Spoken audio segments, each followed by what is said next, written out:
welcome back to Nasdaq Trade Talks. I'm your host, Jill Malandrino, Global Markets Reporter at Nasdaq.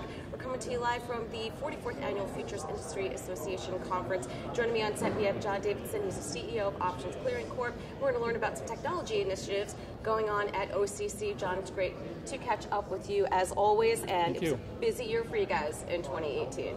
It's been a very good year in 2018. We supported record volume in the industry. 5.24 billion contracts were cleared. We got some major regulatory relief in terms of how we increased our resiliency.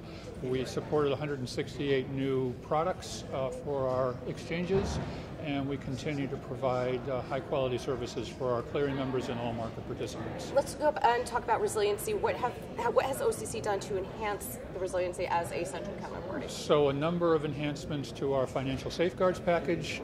First of all, we completely altered the way we do our clearing fund, so that on the one hand, we moved from being a so-called cover one, the ability to cover the potential failure of our largest clearing member, to a cover two, the simultaneous default of our two largest clearing members, so substantially enhancing our resilience that way. At the same time, because of a much more sophisticated model for determining the stress test environment that we use to determine the clearing fund, we're able to return $3 billion in clearing fund deposits to our clearing members. We also made a number of enhancements to our margin models as part of the process in 2018.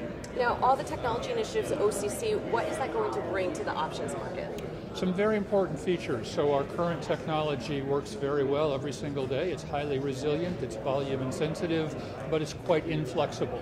So the new initiative, which will take a couple, 2 or 3 years to complete, will enable a much more flexible infrastructure for all of our market participants. We'll be able to support new products from exchanges at a better pace.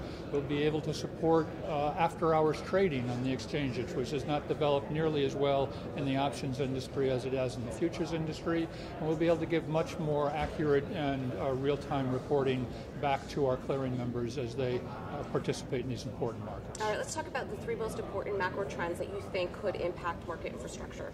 Well, market infrastructure really has to be ready for anything, and I think the most likely trend is some sort of a political event risk. Clearly, we don't know what's going to happen this afternoon with the hard or soft Brexit vote. That's potential impact on markets. Infrastructure needs to be ready for that.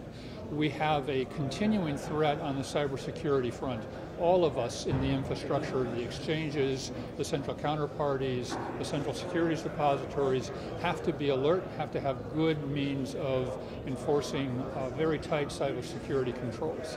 And then we just have to be ready for the usual volatility that exists in the marketplace and the importance of risk transfers that our markets promote for the industry. All right, in 2018, it was a big year. What lies on top for OCC for 2019? Well, the most important thing is our Renaissance initiative. We have been in 20-year maintenance mode. We have to change ourselves to a development organization and have some help with our partner, Sonova Nasdaq company, based in Stockholm for part of our work. But we really got to focus ourselves on making sure that project gets completed on time and on budget.